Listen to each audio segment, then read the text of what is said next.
Vous écoutez Radio Shalom sur le 94.8 FM. 94.8 FM.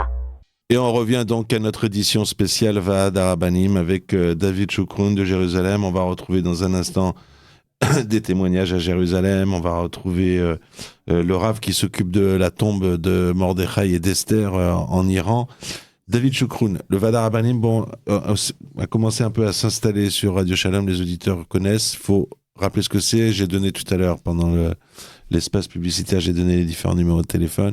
Vaad HaRabbanim, donc, en fait, comment ça s'est passé? C'est les grands de la génération, les grands rabbins, donc les sommités, Rav Steinman, etc., ou Rav Eliashiv. C'était le Rav Eliashiv, c'est le Rav Eliashiv qui, maintenant, il y a plus de 20 ans, a créé le Vaad HaRabbanim, suite à une histoire tragique, d'ailleurs. C'était un homme qui est, en fait, il y a plus de 20 ans, et il est monté sur le toit pour réparer un problème du dout shemesh, donc les fameux dout shemesh israéliens. Qu'on connaît tous, c'est-à-dire les chauffe-eau solaires. Voilà, les chauffe-eau solaires. Donc il est monté sur le toit et malheureusement il est glissé, il est tombé et est décédé suite à cet accident. La famille s'est retrouvée au dépourvu du jour au lendemain et c'est là que le Rav Eliashiv a demandé de lancer une collecte pour cet homme, pour cette famille, pour cette femme, ces orphelins, cette veuve. C'était la première collecte du Vaad HaRabbanim et c'est là que le Vaad HaRabbanim a été lancé. Et là, qu'est-ce que constate les rabbins? C'est que les besoins sont absolument énormes. Oui, parce que en fait, c'était la première fois que ça s'est passé, mais malheureusement, une fois que ça s'est passé et que la collecte, Baruch Hashem, a réussi, et ben les rabbanim se sont rendus compte qu'en fait, ce n'est pas la seule veuve, malheureusement, et ce ne sont pas les seuls orphelins, ce ne sont pas les seules personnes démunies. Et petit à petit, une autre collecte a été lancée, et encore une autre, pour arriver à la situation dans laquelle on est aujourd'hui, où on peut voir clairement qu'il y a deux sortes de collectes au Vaad HaRabbanim. Il y a les collectes que l'on fait tout au long de l'année, durant les périodes de fête, donc maintenant à Purim, à Pessah, pour les paniers de Pessah, après à Shavuot, à Rosh Hashanah, bien sûr, la fameuse collecte de Tishri, Hanouka, et ainsi de suite tout au long de l'année. Ça, c'est des collectes pour des aides, on va dire, récurrentes, une fois ou deux, pour des familles qui sont dans le besoin, pour des sommes qui ne sont pas énormes, mais des sommes qui vont permettre à ces familles... le coup de pouce qui fait que la famille avait la tête sous l'eau. Exactement, voilà. Le petit coup de pouce qui va leur permettre de sortir de la difficulté. 2000 €, on paye le loyer pendant et de passer les fêtes le temps, dignement, surtout. C'est surtout ça le but du jeu. Et puis après, bien sûr, il y a les fonds spéciaux pour les personnes qui sont dans un besoin beaucoup plus important. Ça peut être une dame qui a perdu son mari ou un mari qui a perdu son épouse en laissant des enfants qui sont orphelins, il faut s'occuper d'eux. D'accord, il faut savoir qu'une maison dans laquelle le papa ou la maman est décédé, les frais sont beaucoup plus importants. D'accord, il faut un accompagnement à cette famille, des choses qui ont l'air naturelles dans une famille normale. Et ben dans ce cas-là, c'est des choses qui sont extrêmement compliquées. Ça demande un accompagnement tout au long de l'année, que ce soit pour le papa ou la maman qui reste, ou que ce soit pour les enfants, un accompagnement psychologique, un accompagnement scolaire. Un accompagnement à la maison, faire fonctionner la maison.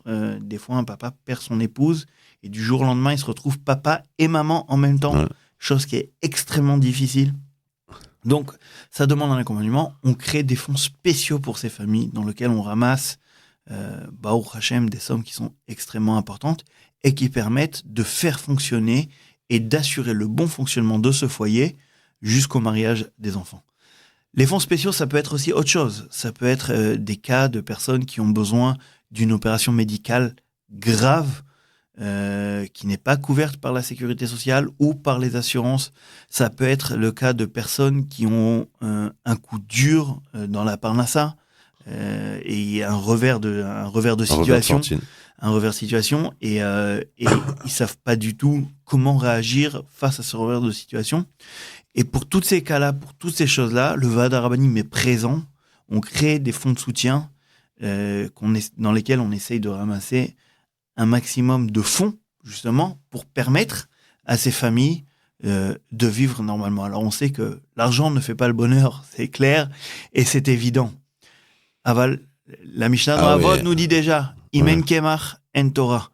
Pour pouvoir étudier tranquillement, il faut avoir du kémar, il faut avoir de La être farine pour rassasié. faire le pain. La farine pour faire le pain, il faut être rassasié. Et donc, c'est extrêmement important que ces familles qui connaissent des douleurs énormes, pour leur éviter ces douleurs-là, essayer au moins de calmer tout le souci financier que ces familles peuvent rencontrer. Personne ne peut penser que c'est pas important, c'est fondamental. Vous avez des populations qui ont été fragilisées par le Covid et qui n'arrivent pas à se relever ? Alors, regardez, on m'a posé souvent la question, est-ce que vous avez vu l'impact du Covid ou pas ?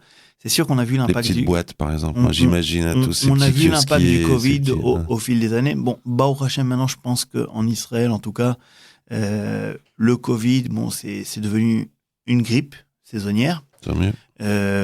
On l'a tous eu 1 fois, 2 fois, 3 fois, voilà.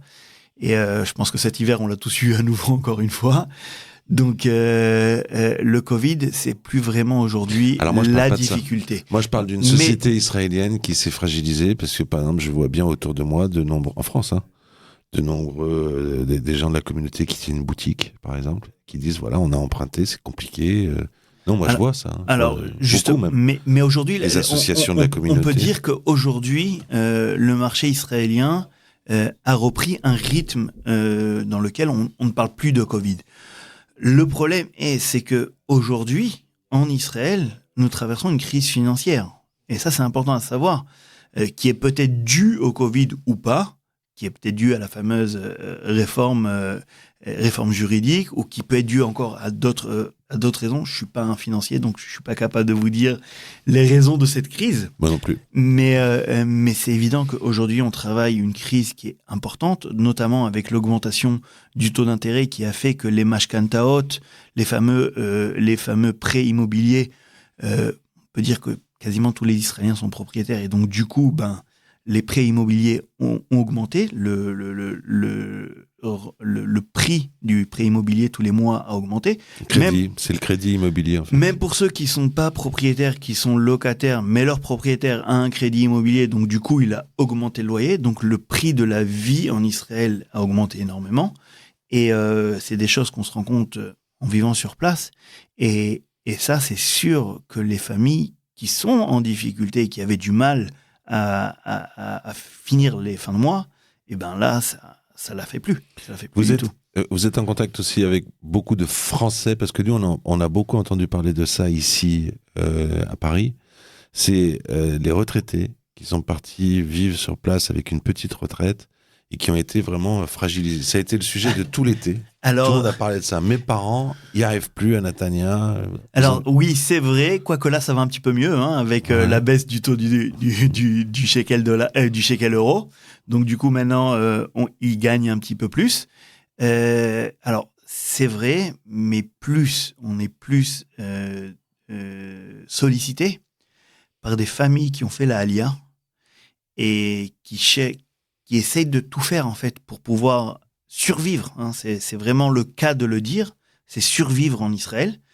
Parce que c'est des familles qui ont été habituées en France à beaucoup d'aides sociales. Et ça, c'est des choses qui n'existent pas en Israël. Donc en Israël, c'est soit tu travailles et tu gagnes ta vie, soit rien. Et il y a beaucoup de familles qui veulent travailler, qui veulent avoir des solutions, qui se battent vraiment au jour le jour. Mais oui, ils travaillent pour un salaire minimum, pour un SMIC, et ils n'arrivent pas à la fin du mois avec ce SMIC à faire tenir une famille. Donc papa travaille, maman travaille, mais malgré tout, c'est pas suffisant. Ils finissent à 7, 8, 9, 10 000 shekels. En vivant sur Jérusalem, rien que le loyer, ça va être 6, 7 000 shekels. Il leur reste 3 000 shekels pour vivre. C'est inconcevable, tout simplement. Et oui, on reçoit beaucoup d'appels de ce genre de famille qu'on essaye d'aider, bien sûr. On va redonner le numéro de téléphone au 0800 106 135, 0800 106 135, et sur Internet, www.vaadarabanim.org, www.vaadarabanim.org. On va entendre un témoignage tout de suite sur place en Israël avec le Rav Barneuil. Je voudrais d'ailleurs préciser, puisque donc c'est un Rav qui va intervenir à nos côtés, un homme important, c'est lui qui s'est occupé, grâce au Vaad Arabanim, des victimes de l'attentat de Elad. On a tous entendu parler de cet horrible attentat, et c'est le Vaad Arabanim qui a pris en charge les familles. D'ailleurs, vous avez pris 2 familles en charge, la troisième n'a pas voulu. Je me trompe ? En effet. Elle n'a pas voulu. Elle a dit non, je veux pas. En effet, elle a dit on n'a pas besoin, ils n'avaient pas de nécessité, donc ils n'ont pas voulu. D'ailleurs, c'est pour ça qu'on a eu beaucoup de questions à ce moment-là, où des gens nous ont demandé pourquoi vous faites pour 2 familles et pas pour la troisième. Alors, tout simplement, la troisième n'a pas voulu. On ne cherche pas à ramasser de l'argent pour des gens qui nous disent explicitement on n'a pas besoin. Mais par contre, sur ces 2 familles de Elad, oui. On a le Rav Barnoy. Voilà. On me dit dans mon casque que Rav Barnoy est en ligne avec nous. C'est lui qui s'occupe à Elad pour le Vaad HaRabbanim des familles qui ont été touchées par cet attentat. Rav Erev Tov. Merci à tous, nous dit Rav Barnoy, et bonsoir à tous les auditeurs de la radio. Rav Barnoy, on vient de dire que vous vous occupez de ces familles. D'abord, de combien de personnes s'agit-il ? C'est les victimes de l'attentat de Elad. C'était quand, David, l'attentat ? Il y a quelques mois déjà. Il y a quelques mois déjà. Donc, de combien de personnes vous vous occupez ? Et qu'est-ce que ça veut dire, s'occuper d'eux ? אנחנו אמרנו כרגע שאתה מטפל במשפחות הנפגעות בפיגוע של אלעד. רציתי לדעת קודם על כמה אנשים אנחנו מדברים, 2 משפחות, על מי מדברים, ומה זאת אומרת לעזור להם?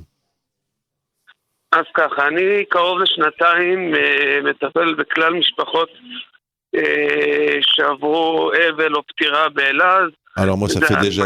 זה יתומים. Alors moi, ça fait déjà 2 ans que... ils mettent à marcher les targums. Ça fait déjà 2 ans que je fais ça, nous dit Rav Barnoy, que je m'occupe des familles, que ce soit des orphelins, que ce soit des gens qui ont été touchés par des attentats, qui ont été touchés. Donc moi déjà, je manière générale. De manière générale depuis 2 ans. Ken Rav. ואז תפס אותנו הפיגוע הנורא לפני כ10 חודשים. Et quand est arrivé cet attentat, il y a à peu près 10 mois. ששם בעצם משפחת גול ומשפחת חבקוק. Que là-bas a été touché les familles Gol et famille Ravakouk.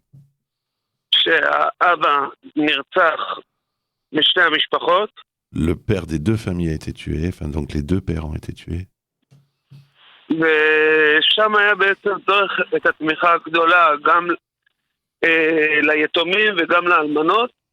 Et donc il y a eu un grand besoin d'aider les orphelins et les veuves. Donc dès le premier jour, on s'est retourné vers le Vaad HaRabbanim. Et les représentants sont venus arriver dans la maison.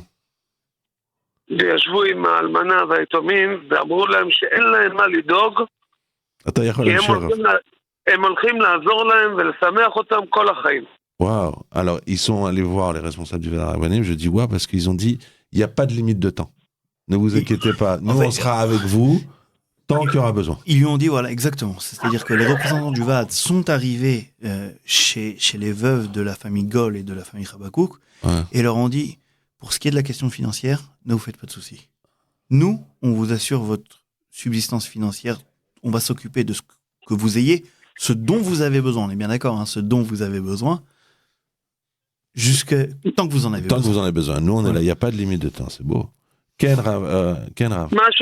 מה שקורה בדרך כלל ליתומים ולאלמנות, הדבר הראשון הם מבינים שנשבר מטה לחמם, נשבר הפרנסה, אין להם מה לעשות, והם מרגישים שכביכול נגמר השבעה ויזרקו אותם מהבית, יזרקו אותם מהעבודה, אף אחד לא יעזור להם.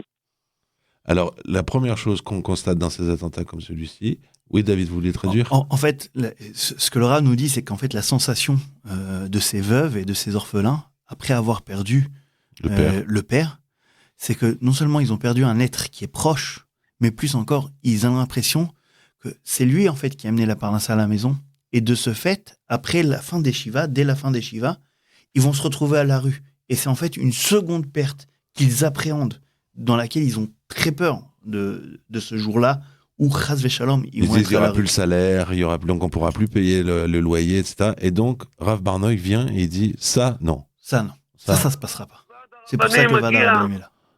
Ken Rav. Vaad HaRabbanim מגיע כבר מיד אחרי ההלוויה, בפיגוע הנורא, אז הם היו איתי בקשר לפני ההלוויות. אני זוכר איך אני הייתי במירון באותו זמן של הפיגוע, מתקשרו אליי ואמרו לי, יעקב, צריך לפתוח עכשיו, דחוף, דחוף, דחוף, קרנות. צריך לעזור להם שירגישו טוב, שיש להם הכל. ובאמת, הביטחון הזה עוזר מאוד למשפחות, במיוחד במקרים כאלה, להיות יותר רגועים. Alors, donc, dès la fin de l'enterrement... Il était avant en contact avec avant la Levaya déjà, je me rappelle, lui il était à Méron, moi j'étais dans les bureaux du Vaad Arabanim, je me rappelle exactement comment ça s'est passé.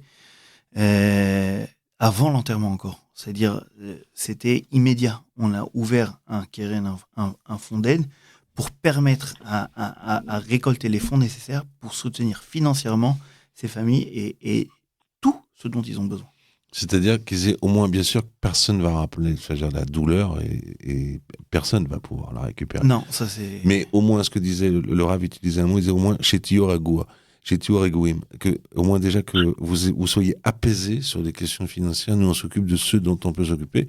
Et je veux préciser, parce que vous avez fait le voyage jusqu'ici à Paris, que ça c'est avec les dons des auditeurs. Ça, il n'y a pas de secret. C'est que les dons. C'est que les dons qui ont permis de faire revivre ces familles, tout simplement. Il n'y a pas de...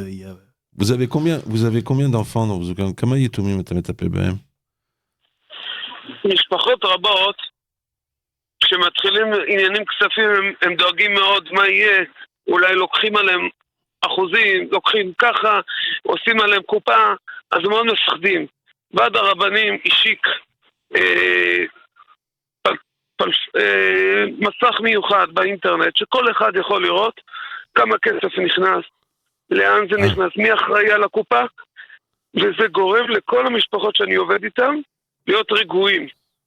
Alors là, il parle d'un apaisement qui est très important, et d'ailleurs les gens qui veulent donner, ils veulent savoir ça, donc c'est très important. C'est une transparence qui est extrêmement importante, c'est-à-dire que nous, au Vaad Arabanim, c'est un mot d'ordre qu'on s'est donné depuis de longues années, en fait, depuis la création du Vaad Arabanim, c'est le Rav Eliashiv qui nous a expliqué, qui nous a dit, si vous voulez qu'on ait confiance en vous, vous devez être transparent. Et en fait, la transparence au Vaad Arabanim, c'est un mot d'ordre. Quiconque peut voir combien d'argent a été ramassé, où cet argent est utilisé, vous pouvez venir en Israël, les comptes sont ouverts à tout le monde. Excusez-moi, alors, je ne vais pas vous expliquer c'est quoi le Vaad Arabanim, mais il se trouve qu'il est allé plus loin. Il a dit, c'est ça, j'ai mis un site, nous, le Vaad Arabanim. On a mis en place un site internet. C'est un site internet, n'importe qui prend son téléphone portable et il voit valeur minute, au moment à combien il y a, et combien a été dépensé. Exactement. Et combien a été donné à la famille. Soit cela en soi, c'est pas vraiment une grande nouveauté. Hein. Non, on le voit avec les Halodons et les Charity et toutes les nouvelles campagnes qui sont en ligne. Donc un petit peu tout le monde utilise ce système que nous utilisons aussi d'ailleurs. Mais ce qui est important, c'est que les familles, elles voient ce chiffre qui apparaît à l'écran. Et elles savent que ce chiffre, il est réel. Ils savent qu'il est réel. C'est-à-dire, ils le voient aussi sur leur compte en banque. Ben oui. Et je pense que cette transparence, elle est énorme parce qu'elle permet aux familles d'avoir une confiance totale et de voir que justement toutes ces choses-là sont faites totalement gratuitement. C'est-à-dire, le Vaad Arabanim ne gagne pas d'argent. C'est-à-dire, sur le site, il y a marqué 16 000 euros, 16 000 euros 352. 16 000 euros 352 vont sur le compte de la famille. Voilà. Et alors, touche rien. Des fois, bien sûr, il y a des frais. Hein. Il ne faut pas se crever les yeux et ne pas se dire que les choses sont toutes faites gratuitement. On aurait bien voulu avoir des prestataires qui sont gratuits, mais malheureusement, ce n'est pas toujours le cas. Alors, des fois, il y a des frais. D'accord, il peut y avoir des frais bancaires, il peut y avoir des frais de carte bleue, il peut y avoir des frais de virement, il peut y avoir des frais de publicité dans certains cas. Lorsqu'on imprime des prospectus et qu'on les diffuse, alors des fois c'est pris en charge, mais pas toujours. C'est-à-dire, il peut y avoir des frais. Mais ce qui est important à savoir, c'est cette transparence, la somme qui a été ramassée, les frais. C'est-à-dire, moi, quand je m'occupe de famille, des gens qui me disent, David, on a fait un fonds. Combien d'argent? Je dis, voilà, je te dis, on a ramassé 100 000 euros, par exemple, d'accord? Les factures sont les suivantes et je lui fournis les factures. Il a les factures sous les yeux, d'accord? Et il te reste maintenant 97 200, 300. Alors, on va laisser. On vient de me dire dans mon casque qu'il nous reste, avec le Rav Barnoy, que 5 minutes. Après, on va entendre les autres témoignages. Peut-être qu'on demande au Rav Barnoy le travail qu'il fait avec les orphelins. Voilà, et là, je pense que c'est ça qui est important. Rav Barnoy, היינו רוצים לשאול אותך את העבודה שלך מול היתומים ומול האלמנות, איך אתם משתמשים בכספים שוועד הרבנים נותן לכם בשביל היתומים ומה אתם עושים איתם. Voilà, parce que je vais d'abord en français. Ah oui, on va traduire. אנחנו נתרגם את השאלה. קודם כל צרפתית. Voilà, donc on voudrait savoir comment, concrètement, Rav Barnoy, là, on lui parle, il est à Elad. C'est bien simple, quand on l'a appelé cet après-midi pour lui dire, vous voulez participer à notre émission Va'ad Rabbanim de ce soir, il m'a dit, mais je suis avec un des orphelins, on est en train d'étudier la Torah, je crois, il était en train d'étudier. Il m'a dit, on est en train d'étudier la Gemara, dites-moi à quelle heure vous voulez que je me libère. Donc il est, lui, aux côtés de ces... il nous reste que très peu de minutes. Concrètement, on veut du concret, comment est-ce que le Rav aide les orphelins? Mais אנחנו רוצים להיות קונקרטיים. איך אתה עוזר ליתומים האלה? חשוב לי לציין שאני לא עובד בוועד הרבנים, אבל אני נציג המשפחות מטעמם מול ועד הרבנים. זאת אומרת, כאשר משפחה רוצה להוציא את כספם, ועד הרבנים פונים אליי שאני אאשר. ואני יושב עם המשפחה ביחד להבין מדוע צריך להוציא את הכסף, וכאשר המשפחה רוצה את הכסף לדברים באמת הכרחיים, הם מקבלים מיד את הכסף. ואני אתן את דוגמה. Alors, il va donner un exemple de quand lui, il dit, moi, je vous dis la vérité, moi, le Va'ad Rabbanim, il est d'un côté, moi, je défends les intérêts de ces familles. Il vient de me voir concrètement. Ah, il va nous donner un exemple. On écoute. היה משפחה אחת שאספנו כסף עבור יתומים, לא ממשפחות נרצחי הפיגוע, משפחת שהאבא נפטר מהמחלה. Il y a une famille qui est pas liée aux attentats dont on parle maintenant, qui est la famille Shaav, qui a eu un problème d'une maladie des membres de cette famille. ואז הילדים רצו ללמוד מקצוע. Et les enfants voulaient apprendre un métier. ועד הרבנים הפנה אליי את השאלה. Le Va'ad Rabbanim est venu, m'a posé la question. אני אמרתי, הלכנו לרב לשאול אותו אם זה מתאים. On a demandé au Rav si ça convenait. הרב של המשפחה כמובן. Le Rav de la famille, bien sûr. ולאחר שהוא אישר את הדבר, et quand il a permis, אני חתמתי על המסמך והמשפחה קיבלה את הכסף עבור הלימודים. Et j'ai signé les documents et la famille a reçu immédiatement l'argent pour que l'enfant puisse faire ses études. כל הסיפור הזה היה פחות מ-24 שעות, בלי צער ובלי עוגמת נפש.